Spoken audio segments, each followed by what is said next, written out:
it's one of those things where when I watch sports, I know it's like silly. It's like people just like throwing balls and hoops and stuff. Yeah. It's like meaningless and silly. And there is an element of sports fandom which is so stupid. Like whenever I see people super emotional, and I'm like, it's kind of silly. I think it's a tribal thing. Yeah, it is very tribal. Yeah. A lot of sports is tribal. I remember like I think like Noam Chomsky, even though he's like a lefty, like he talks about like sports as like tribalism, as like modern day tribalism.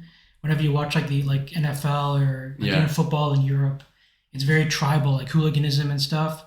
Right. And there's a silliness of sports, but there's also like a positive to sports. But like, I think Jordan Peterson talks about how, or like Adam Carolla, like it's like a meritocracy. It's like one of the few things where it doesn't matter who like your parents are. It's like, are you good at this? It's like a pure meritocracy. Oh yeah. You mean for the players? Yeah, for the players. For the players. So that's like the positive thing about sports, which is kind of nice to watch it, because I'm like, okay, these people are actually like good at what they do. Yeah. And I can't do what they're doing, type of thing. So. Unless it's the like women's league, because it's true. Then they get more.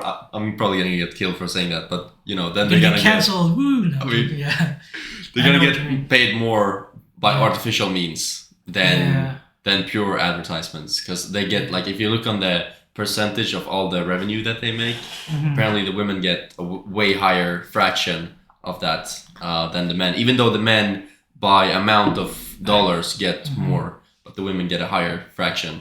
Yeah, I've seen that before. It's almost like like a fake elevated demand, and like almost like a cultural thing, but it's not like hard economics, which would show that they do get overpaid based on like the actual demand of who watches it, because people don't really watch women's sports. It has to be artificially like exaggerated, like inflated. But what do we mean by like overpaid? Like, do we mean that because they're not losing money, right? They're just getting a higher cut. They're not necessarily. I don't know if they're necessarily losing money, but it is an artificial elevation of their like demand based like for cultural reasons. Like we need to give more. So a lot of institutions will say, you have to watch like women's sports, or you have to pay attention to it, or a lot of athletes will show up to women's games, which happens in the WNBA, where you'll have like male and NBA athletes showing up just to like increase like how many people will show up to the games.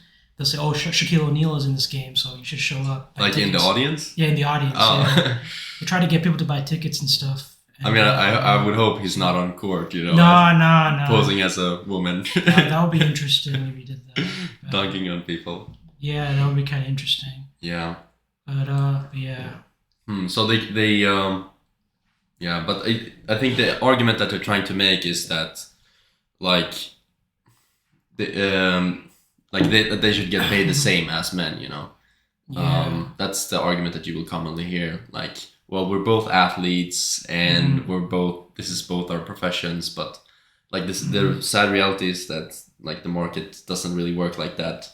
Yeah. Whoever's interested is interested, and it's like Yeah, I think like market forces is based on pretty much like demand and interest, and it's not really based on any social justice requirement. It's mostly based on like how much interest does this garner for like the viewers. Yeah. And the reality is that people just aren't interested in women's sports, even though you want them to be. Like if you look at the viewership, I mean the only sports that have good viewership is I think women's tennis has pretty good viewership, and I think women's MMA, it depends, but they have pretty decent viewership. Like I know like Ronda Rousey she got paid pretty well because she actually got a lot of viewership, and she was actually against like a lot of the feminist stuff about stuff. She just said if you want to be a female athlete, just like be good, be interesting. That's the most important thing about doing good in the market. Be an interesting person that people want to see, regardless if you're a man or a woman. Because even men won't get viewership if they're just boring, especially in the context of like boxing or MMA, right? Where a lot of it is like promotional, And sports that are promotional, women can do really well on it.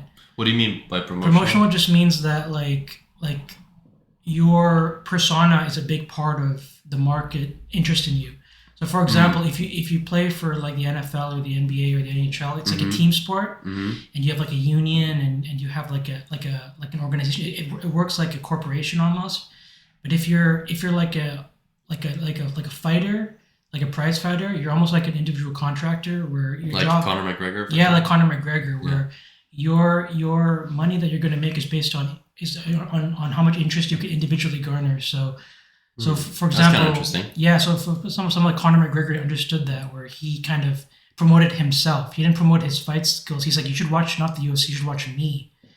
Like, I mean, he didn't say that explicitly, but that's implicitly. Yeah, right? implicitly, pretty much like I'm interesting, and he also played like the Irish angle. Like, a lot of people from Ireland were really interested in him, and that's kind of like one of those important things. So, for example, like for women, like Ronda Rousey, she gets pretty well paid.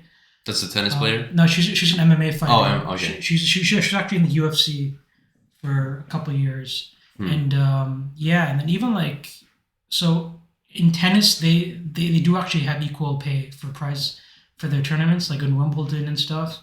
But that's more of like they've just decided that they're going to pay women and men equally, regardless of how much they get, how much they viewership they get. But that's more of like an ideological reason. Tennis tends to be more progressive than other sports, I guess. Yeah, but that makes me think of the swimmer, like Riley, whatever. Oh yeah, Riley Gaines. Yeah, like talking about the trans issue with like how women, like how trans men are out competing women in swimming, which is kind of an interesting problem. But yeah, we don't have to get into that. I hope you enjoyed that clip of the HH podcast. If you want to see another clip, click here down to your left. And if you want to see the whole unedited episode, click down here to your right. And last but not least, if you want to subscribe, you can do so here in the middle. Thank you.